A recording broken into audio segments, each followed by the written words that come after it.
Somnath cotton ಮಿಲ್ಲರಿಗೆ ಮರು tender ಜಿಲ್ಲಾಧಿಕಾರಿಗಳು ಮಾಡಲೇಬೇಕು.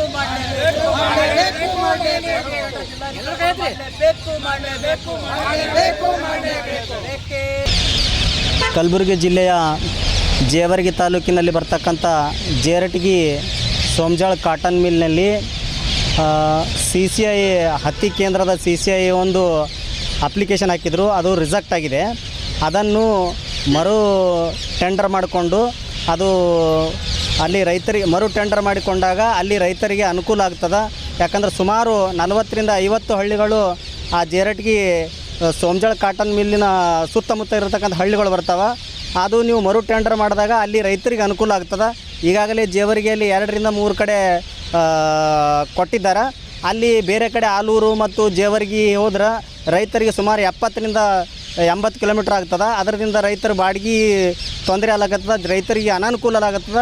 ಅದಕ್ಕೆ ರೈತರಿಗೆ ಅನುಕೂಲ ಮಾಡಿಕೊಡ್ಬೇಕಾದ್ರೆ ಮಾನ್ಯ ಜಿಲ್ಲಾಧಿಕಾರಿಗಳು ಅದನ್ನು CCI ಮರು ಜೇರಟಗಿ ಸೋಮಜಾಳ ಕಾಟನ್ ಮಿಲ್ಲಿಗೆ ಮರು ಟೆಂಡರ್ ಮಾಡಿ ರೈತರಿಗೆ ಅನುಕೂಲ ಮಾಡಿಕೊಡ್ಬೇಕಂತ ಹೇಳಿ ತಮ್ಮಲ್ಲಿ ಕನ್ನಡ ಪರ ಮತ್ತು ದಲಿತ ಪರ, ಭೀಮ್ ಆರ್ಮಿ ಮತ್ತು ರೈತ ಪರ ಎಲ್ಲ ಸಂಘಟನೆದವರು ತಮಗೆ ಮನವಿ ಮಾಡ್ಕೊಳ್ತಾ ಇದ್ದೀವಿ. ಒಂದು ವೇಳೆ ಅದು ಮರು ಟೆಂಡರ್ ಮಾಡದೇ ಹೋದರೆ ಜೇರಟಗಿ ರೋಡಿನಲ್ಲಿ ರಸ್ತಾ ರೋಕು ಮಾಡಿ ರಸ್ತಾ ಬಂದ್ ಮಾಡಬೇಕಾಗ್ತದೆ ಮತ್ತು ತಮ್ಮ ಜಿಲ್ಲಾಧಿಕಾರಿ ಕಚೇರಿ ಮುಂದೂ ಕೂಡ ಉಗ್ರವಾದ ಹೋರಾಟ ಮಾಡಬೇಕಾಗ್ತದೆ.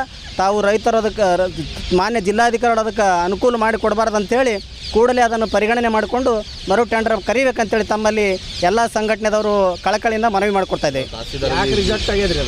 ಅದು ಈಗಾಗಲೇ ಹಾಕಿದ್ದಾರೆ, ಟೆಂಡರ್ ಹಾಕಿದ್ದಾರೆ. ಒಂದು ಇದ್ರದ್ದು ಟೆಕ್ನಿಕಲ್ ಪ್ರಾಬ್ಲಮ್ದಿಂದ ಅದು ಸ್ವಲ್ಪ ರಿಜೆಕ್ಟ್ ಆಗಿದೆ. ಅದಕ್ಕೋಸ್ಕರ ತಾವು ಮರು ಟೆಂಡರ್ ಮಾಡಿದ್ರೆ ರೈತರಿಗೆ ಅನುಕೂಲ ಆಗ್ತಂತ ತಮ್ಮಲ್ಲಿ ಕೇಳ್ಕೊತಾರೆ. ತಹಸೀಲ್ದಾರ್ದವ್ರು ಹೇಳಿದ್ದಾರೆ. ಅದು ಈಗಾಗಲೇ ಮೊದಲು ಒಂದು ಸಾರಿ ಜೇವರ್ಗಿದಲ್ಲಿ ಆಗಿತ್ತು. ಇದೇ ಥರ ಜೇವರ್ಗಿದಲ್ಲಿ ಆದಾಗ ಅವರು ಮರು ಟೆಂಡರ್ ಮಾಡಿಕೆ ತುಂಬ್ಕೊಂತಾರೆ. ಅದೇ ಥರ ನಮ್ಮಲ್ಲಿ ಜೇರಟಿಗೂ ಮರು ಟೆಂಡರ್ ಮಾಡಿಕೆ ಜೇವರ್ಗಿದಾಗ ಮೊದಲು ಹ್ಯಾಂಗೆ ಮಾಡಿರಿ ಆ ಥರ ಮಾಡ್ಬೇಕಂತೇಳಿ ತಮ್ಮಲ್ಲಿ ಕೇಳ್ಕೊತಾರೆ. ದೇವೇಂದ್ರ ಮಯೂರ್ ಅಂತ ಸರ್ ನಮ್ಮ ಹೆಸರು.